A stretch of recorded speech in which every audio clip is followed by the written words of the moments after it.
Sir Fatima college కూల్చివేతలకి high court ఇప్పటికే మనకి orders ఇచ్చినప్పటికీ కూడా ఎందుకని హైడ్రా కమిషన్ దాని మీద చర్యలు తీసుకోవట్లేదు సార్? ఎందుకంటే ఎంఐ వాళ్ళ ఓట్లు పోతాయని. ఎంత ఓటు రాజకీయాలు. హైడ్రా అనేది కేవలం బీజం వాళ్ళ ప్రాపర్టీస్ ముట్టుకోవట్లేదు, ధైర్యం లేదు వాళ్ళకు, చేయాలి వాళ్ళు. సార్ హైడ్రా కమిషన్ ఎవరికైనా ఒకటే రకంగా వర్తిస్తుంది అని చెప్పిన వారు మరి ఇప్పుడు ఎందుకని దాని మీద ఓట్ల కోసం ఓట్ బ్యాంక్ పాలిటిక్స్ ఓట్లు కాదా సార్? ఇప్పుడు కాదు, వీళ్ళకి వాళ్ళకి కావాల్సిందంతా మజ్లిస్ పార్టీ ఓటే కావాలి. అది సార్ ఇప్పుడు కాళేశ్వరం ప్రాజెక్టు విషయంలో కూడా ఇప్పటికీ మనం చూస్తున్నాం, అటు కేసీఆర్ గారు కూడా దీని గురించి కూడా మాట్లాడతారు సార్. దీనిపై మీ రిపేర్ చేయరు, వాళ్ళ దగ్గర వాళ్ళు అక్రమంగా ధనాన్ని వీళ్ళు రికవర్ చేయరు, రెండు ఇది రిపేర్ చేయరు, రికవర్ చేయరు.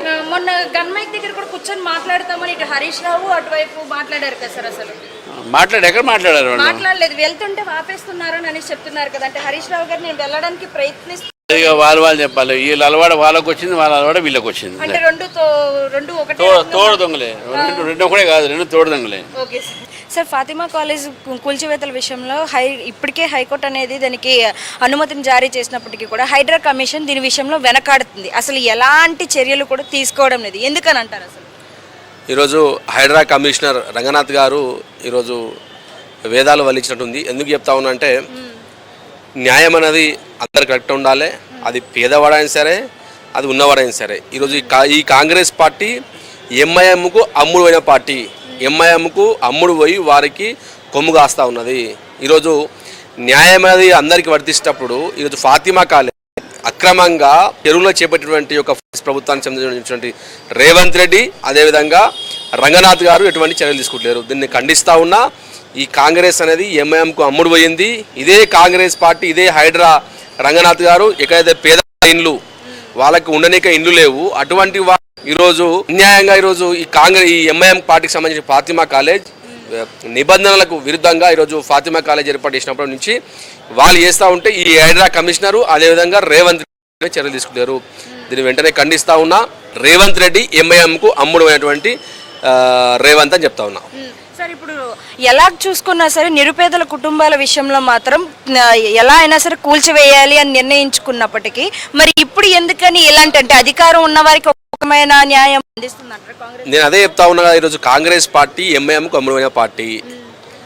పేదవాళ్ళ ఇండ్లు, వారికి పూటకు అన్నం లేని వాళ్ళ ఒక అనేక మంది పేదవాళ్ళు ఉన్నారు. వారు లక్షల పైసలు కట్టి ఇల్లు కట్టుకున్నారు. 20 సంవత్సరాలు 30 సంవత్సరాల నుంచి కష్టపడిన తర్వాత ఇల్లు కట్టుకుంటే ఈ రంగనాథ్ గారు అదేవిధంగా ఈ రేవంత్ రెడ్డి కక్షపూరితంగా పేదవాళ్ళ యొక్క ఇండ్లను కూలవడం జరిగింది. ఈరోజు అన్యాయంగా ఫాతిమా కాలేజ్ కూల్చోవడం అంటే ఈరోజు వారికి నిబంధనలు అదేవిధంగా కాలేజీ పేరు చెప్పి ఆ పేరు చెప్పి రోజు ఆపుతా ఉన్నారు. అంటే న్యాయం అనేది ఒకసారి ఉండదా? ఈ కాంగ్రెస్ పార్టీ అమ్ముడు పోయిన పార్టీ. ఈరోజు రేవంత్ ఈ యొక్క ముస్లిం ఓట్ల కోసం ఈ హైదరాబాద్లో వాళ్ళకి రాబోయే జిహెచ్ఎంసీ ఎలక్షన్లో ముస్లిం ఓట్లు కావాలి. కాబట్టి ఈ ముస్లిం ఓట్లు ఈరోజు ఫాతిమా కాలేజ్ కూల్చేస్తే ఆ ముస్లిం ఓట్లు కాంగ్రెస్ పార్టీకి పడవు. కాబట్టి ఈరోజు ఎంఐఎంకు అమ్ముడు పోయి ఈ విధంగా వివరిస్తా ఉన్నారు.